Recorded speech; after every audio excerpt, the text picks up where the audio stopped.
यीशु प्रभु है। यीशु परमेश्वर का पुत्र है। यीशु प्रभु है। यीशु परमेश्वर का पुत्र है।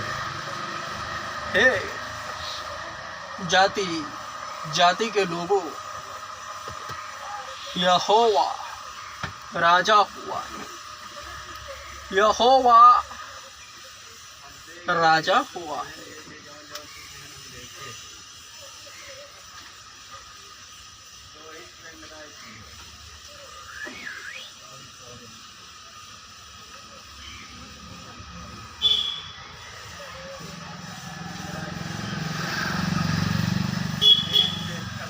यूहन्ना रचित सुसमाचार अध्याय 1।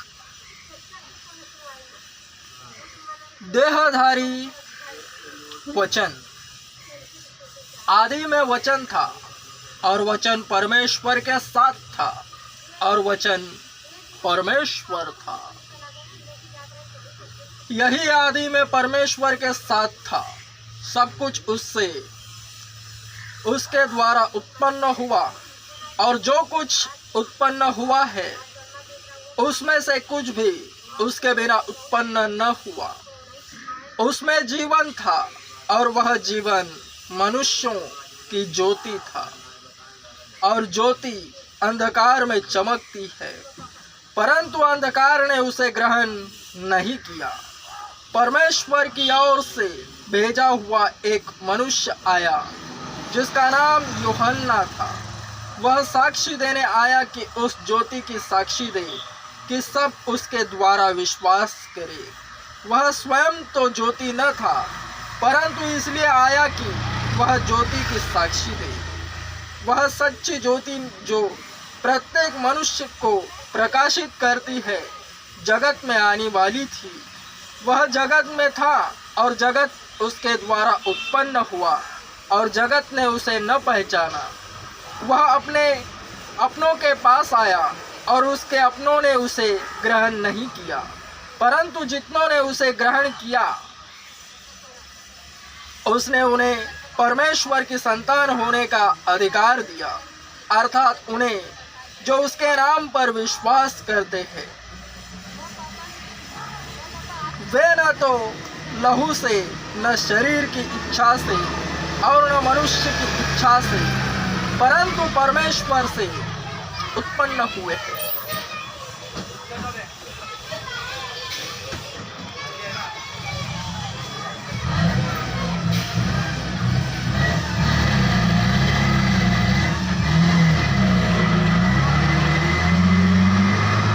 वचन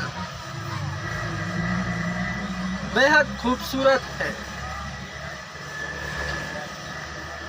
इसके अंदर का झोल ध्यान से सुनो और समझो।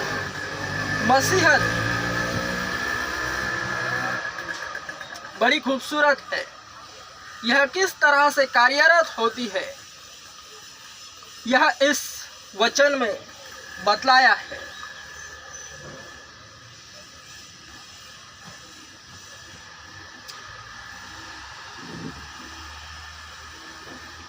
आदि में वचन था और वचन परमेश्वर के साथ था और वचन परमेश्वर था। यही आदि में परमेश्वर के साथ था। सब कुछ उसके द्वारा उत्पन्न हुआ और जो कुछ उत्पन्न हुआ है उसमें से कुछ भी उसके बिना उत्पन्न न हुआ।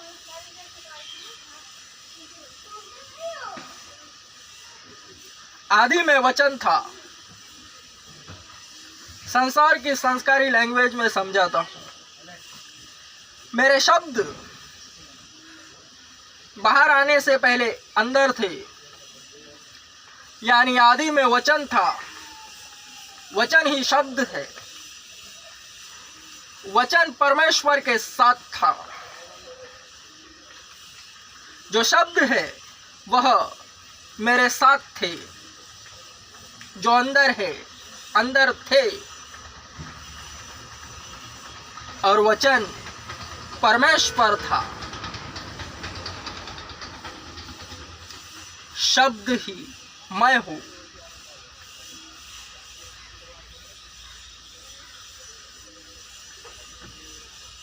क्योंकि मेरे शब्द मुझे दर्शाते हैं।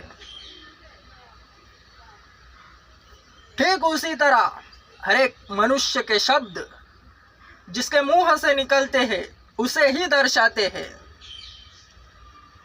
सुसमाचार जो बांटता है, जो अपने मुंह से औरों को बताता है, केवल वही दिखाई देता है।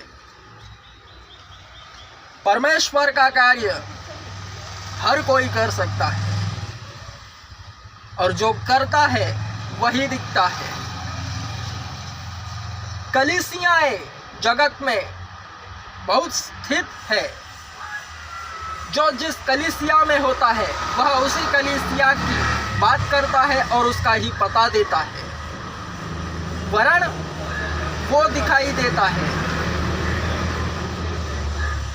कलीसिया नहीं।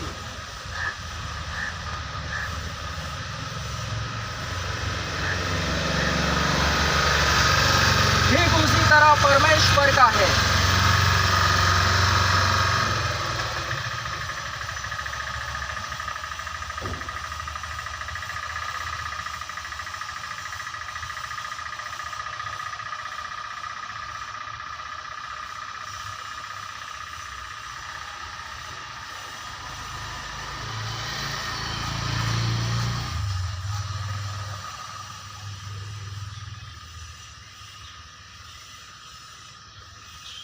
वह जगत में था शरीर रूप में, और जगत उसके द्वारा उत्पन्न हुआ और जगत ने उसे न पहचाना। खुदा खुद इंसान बनकर इस जहां में आया जगत में, वरन उसे उसके अपनों ने ही नहीं पहचाना। संपूर्ण इज़राइल देश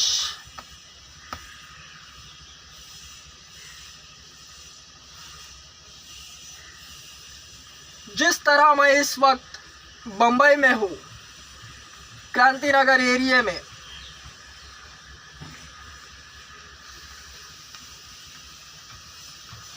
परंतु जितनों ने उसे ग्रहण किया उसने उन्हें परमेश्वर की संतान होने का अधिकार दिया, अर्थात उन्हें जो उसके नाम पर विश्वास करते हैं।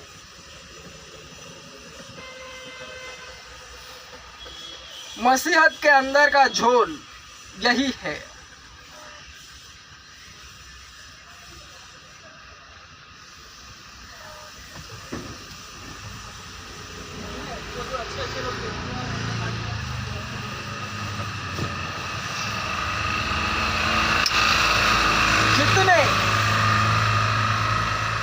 जिस आत्मा के अंडर होते हैं, आत्माओं को जीतना ही हर एक भक्त का कार्य है और न्यासीगणों को यही सौंपा गया है। सुसमाचार के पीछे का मुख्य उद्देश्य यही है। जितने उसे ग्रहण करते हैं वे ही परमेश्वर की संतान होने का अधिकार पाते हैं, और वह स्वयं वही देता है जितनों ने उस पर विश्वास किया। दुनिया भर में उस पर विश्वास करने वाले लोग कोने कोने में पाए जाते हैं।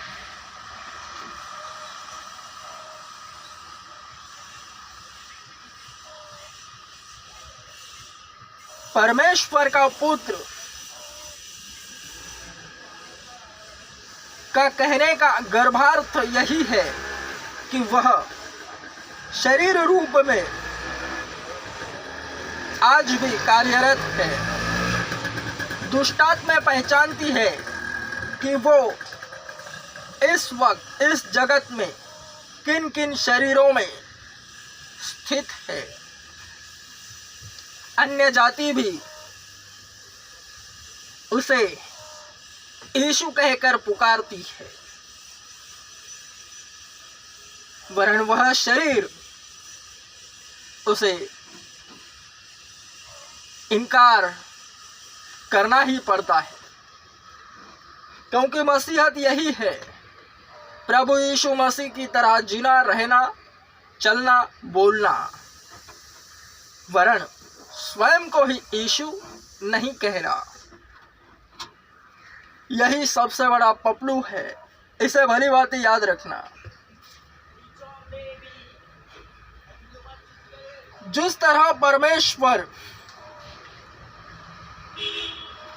के पुत्र पर जितनों ने उस पर विश्वास किया, उसे ग्रहण किया, उसने उन्हें परमेश्वर की संतान होने का हक अदा फरमाया, ठीक उसी तरह जगत में वह देहधारी होता है। मैन ऑफ गॉड कहते हैं, कलीसियाएं स्थापित करने वाले तो जितने उसके अंडर आते हैं आकर्षित आत्मा बांटता है। सभी जन केवल एक के खाते में जमा होते हैं, वह यीशु, जिसके विषय वचन कहता है, परंतु जितनों ने उसे ग्रहण किया उसने उन्हें परमेश्वर की संतान होने का अधिकार दिया, अर्थात उन्हें जो उसके नाम पर विश्वास करते हैं। यानी दुनिया भर में जितने यीशु को मानते हैं, टच होकर बुलाए जाते हैं, वे सब इसमें काउंट होते हैं, क्योंकि वे तो न लहू से, न शरीर की इच्छा से और न मनुष्य की इच्छा से, परंतु परमेश्वर से उत्पन्न हुए होते हैं।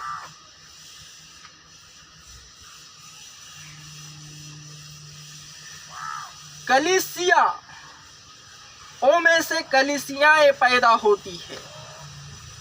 यह मुख्य कलीसियाएं है, मुख्य पेड़, इसकी डालियां हर जगह जगत में कोने कोने में फैली है, जिन्हें कलीसिया कहते हैं। और हर डाली में, हर कलीसिया में आत्मा बांटता है।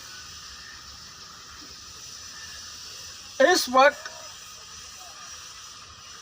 मकबूल कितना फेमस है यह मैं भी नहीं जानता, कहाँ तक फैला है यह भी मैं नहीं जानता। मैं इतना जानता हूँ कि मेरा अनॉइंटिंग, मकबूल का अनॉइंटिंग इतना फ्रेश है। अध्यात्म मसीहत में तुम कहाँ हो यह जानना ज़रूरी है, और मैं यह जानता हूँ कि मकबूल इस वक्त कहाँ पर है।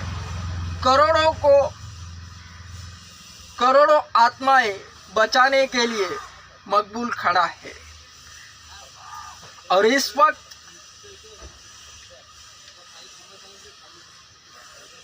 यह वचन हर एक पर लागू होता है। किसी को 1000 मिलते हैं, किसी को लाखों, किसी को 20,000, किसी को 150। यह कलीसियाओं में से कलीसियाएं पैदा होती है।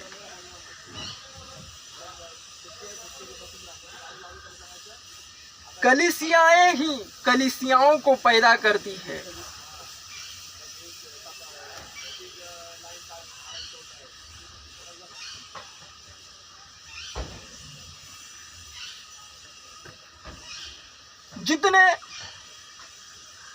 जितनों ने उसे ग्रहण किया, प्रभु यीशु को, उसने उन्हें परमेश्वर की संतान होने का अधिकार दिया। ठीक इसी तरह हर एक दासों को लोग मिलते हैं।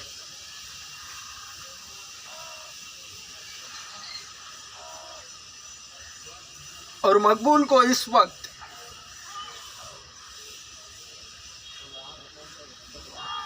इसी वचन के तहत बहुतेरे मिले हैं, वे सब मकबूल के सपोर्टर्स हैं। दुनिया में कलीसियाएं बहुत हैं। एक दूसरे की जेब में हाथ नहीं डालना और ना ही एक दूसरे की थाली में मुंह मारना।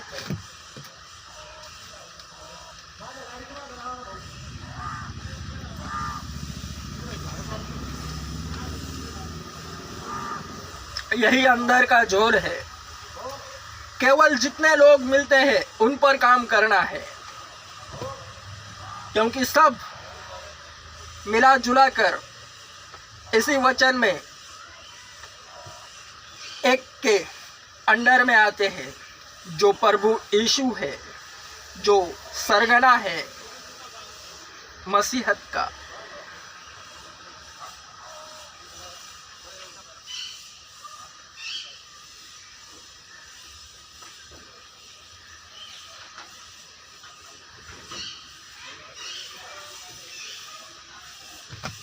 दुनिया का सबसे बड़ा चर्च मैं ओपन कर रहा हूँ, आ जाओ। मकबूल के सपोर्टर्स अंदर बहुत जोर है। मकबूल को सपोर्ट करने से पहले एक नहीं 1000 बार सोचो, क्योंकि मकबूल तुम्हें भटकने नहीं देगा। उसके लिए एक आईडी है स्पेशल, जिससे तुम जगत में मकबूल के सपोर्टर्स हो यह जाने जाओगे। और वह यह है, जितने मुझे मिलेंगे वचन के तहत, जितनों ने उस पर उसे ग्रहण किया, उन्हें उसने परमेश्वर की संतान होने का अधिकार दिया। सभी जन जो उसके नाम पर विश्वास करते हैं वे परमेश्वर की संतान कहलाते हैं। ब्रांच होती है। तो जितने मकबूल को मिलेंगे, शैतान तुम्हें भरमा न पाए और मार्केट में तुम भटक न जाओ, क्योंकि शैतान गरजने वाले सिंह के नाई किसे फाड़ खाऊं इस तरह घूम रहा है। और भेड़िए तुम में भेड़ का स्वरूप लेकर कहेंगे कि हम भी मकबूल के सपोर्टर हैं। इससे बचने के लिए मकबूल के सपोर्टर्स तुम्हारा मन से मानना होगा कि मकबूल ही अहमद है, और अपने मुंह से कहना होगा कि मकबूल ही अहमद है। तो शैतान तुम्हें छू भी नहीं पाएगा और तुम कभी भटकोगे नहीं।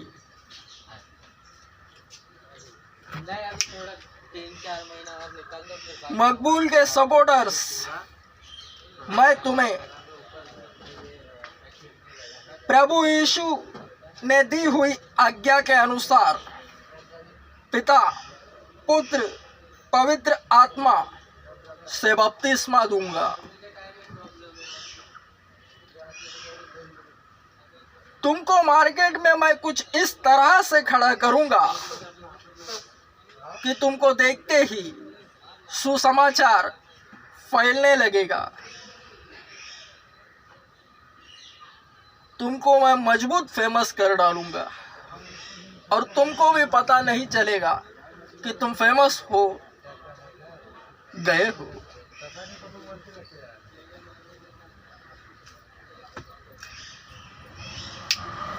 आमीन। ऐ मेरे भटके हुए प्यारे पिछलो, मेरे पास आओ, दोबारा मूड बनाओ, दोबारा मैं तुम्हें बपतिस्मा दूंगा। आमीन। स्ट्रॉन्ग आमीन।